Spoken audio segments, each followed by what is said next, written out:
Russell Crowe's new movie, The Pope's Exorcist, is evil. More than that, it's demonic. Actually, it's an abomination.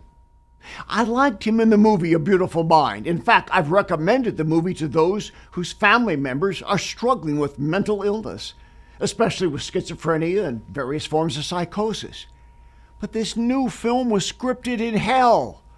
I can't say enough bad things about it. Plus, as you will see in a moment, I'm the only Protestant minister who can speak with authority about this film. The movie is about Father Gabriel Amorth, former chief exorcist at the Vatican, who died in 2016. I knew him. I met with him personally at the Vatican. He personally signed my prized 1733 edition of the Catholic Ritual Romanum. We spent hours talking together about the similarities and differences regarding our approach to exorcism. But let me say emphatically, this fictionalized horror flick is not how Amorth expelled demons. I know. He explained his process in detail, and it's not far from how I do an exorcism without the ritualistic aspects of a Catholic exorcism done in Latin. The grotesque and hellish elements of this movie, The Pope's Exorcist, the plot are unlike the reality of a true exorcism. Most demoniacs are normal people, even Christians tormented by evil spirits. Bodies don't go flying through the air, like in one scene where an assistant priest is flung about like a rag doll. No puking of hideous, slimy objects like in this film. Crowe, at one point, attempts suicide by putting a noose around his neck and jumping from a balcony. Father Amorth was never in danger of his life or soul like in this movie. He was protected by Christ, and so am I.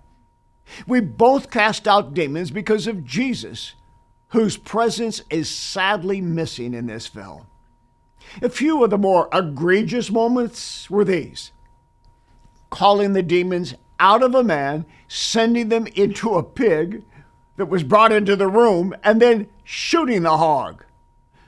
Russell Crowe's priest character using profanity. Constant gratuitous use of foul language. Yes, demons do curse, but this movie is a celebration of the F word over and over and over. Full frontal nudity on screen to emphasize lust. The main demon being Asmodeus, who is depicted as a demon powerful enough to destroy the Catholic Church. That's ridiculous. The scriptwriters are clueless. Asmodeus is a demon of lust, but he's nothing compared to the likes of Lucifer, Mammon, Leviathan, Lilith, or Baphomet. And he's not so secret as depicted. In the movie, the Pope himself must find this demon from an old occult text. That's creative license bordering on lying. As Father Amorth, Russell Crowe takes an occasional shot of liquor, especially when he's about to fight demons. That's a lie. No exorcist, including Amorth, would drink whiskey to bolster courage to take on Satan, as they do with the fictionalized final battle with evil in this movie. But worst of all, before Russell Crowe as Father Amorth vanquishes Asmodeus, he himself becomes possessed by this demon. He becomes a demoniac sitting on a satanic throne surrounded by skulls and Satan-worshipping pentagrams.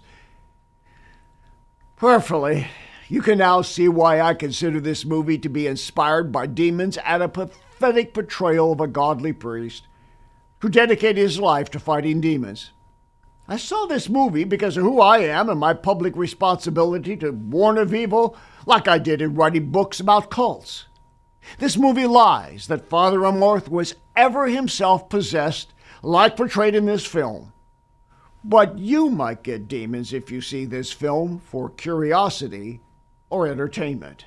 Your financial support and prayers make it possible for us to bring hope for the hurting and freedom to those in spiritual bondage.